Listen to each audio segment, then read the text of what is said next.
ఈ దేశ ప్రజాస్వామ్యాన్ని కాపాడటం కోసం రాహుల్ గాంధీ గారి నాయకత్వంలో భారతీయ జనతా పార్టీకి వ్యతిరేకంగా ఈ దేశంలో క్యాస్ట్ సెన్సస్ చేసి జనాభాలో ఉన్నటువంటి అధిక శాతం ప్రజానికానికి సంపదలంతా కూడా పంచడానికి ప్రయత్నం చేస్తున్నామని చెప్పేటువంటి కార్యక్రమం రాహుల్ గాంధీ గారి నాయకత్వంలో పక్కన జరుగుతాం. కాదు కూడదు కొద్దిమంది సంబంధించినటువంటి వ్యాపారస్తుల చేతుల్లోనే ఈ దేశ సంపదను పెడతామని చెప్పి నరేంద్ర మోడీ గారి నాయకత్వంలో భారతీయ జనతా పార్టీ కార్యక్రమం ఒక పక్కన నడుపుతాం. ఈ రకంగా దేశ సంపద గురించి, ప్రజాస్వామ్యం గురించి, లౌకికవాదం గురించి, ఈ దేశ రాజ్యాంగం గురించి జరుగుతున్నటువంటి ఎన్నికల పూర్వం ఈ దేశాన్ని, రాజ్యాంగాన్ని, సంపదని, ప్రజలందరినీ కాపాడుకోవడం కోసం కాంగ్రెస్ పార్టీ ఒక పక్కన పోరాటం చేస్తూ ఉంది. ఈ దేశ సంపదని, అట్లాగే దేశ జనాభాను విభజించి అల్లకల్లోలం సృష్టించి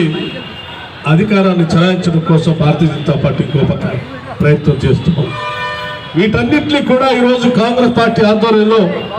మేము చాలా స్పష్టంగా ఛార్జ్ షీట్ విడుదల చేస్తూ రాష్ట్ర ప్రజలందరికీ విజ్ఞప్తి చేస్తూ ఉన్నాం.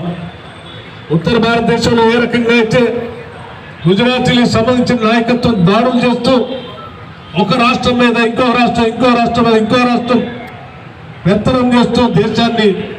ఆనాటి ఈస్ట్ ఇండియా కంపెనీ ఏ రకంగా అయితే కబలించడం కోసం ప్రయత్నం చేసిందో, ఈరోజు వీరి నాయకత్వంలో దేశంలో ఉన్నటువంటి సంపదలంతా కూడా కొన్ని కంపెనీలకు దారాదత్తం చేయడం కోసం ప్రయత్నం చేస్తున్నటువంటి ఈ తరుణంలో తెలంగాణ రాష్ట్ర కాంగ్రెస్ కమిటీ ఆధ్వర్యంలో భారతీయ జనతా పార్టీని నిలవంచి ఈ రాష్ట్ర ప్రజాస్వామ్య విలువల్ని, సంపదని ప్రజలకి చెందేటట్టుగా పోరాటం చేయడం కోసం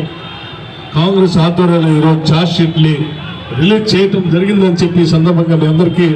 మనవి చేస్తూ, ఈ విషయాలన్నింటినీ కూడా ప్రతి ఇంటికి, ప్రతి పౌరుడికి చేర్చే విధంగా ప్రతి కాంగ్రెస్ నాయకుడు, కార్యకర్త పనిచేయాలని, సమాచారాన్ని ప్రతి ఇంటికి తీసుకెళ్లాలని చెప్పి విజ్ఞప్తి చేస్తూ, ఈ విషయాలన్నింటినీ కూడా మీడియా కూడా పెద్ద ఎత్తున ఈ దేశ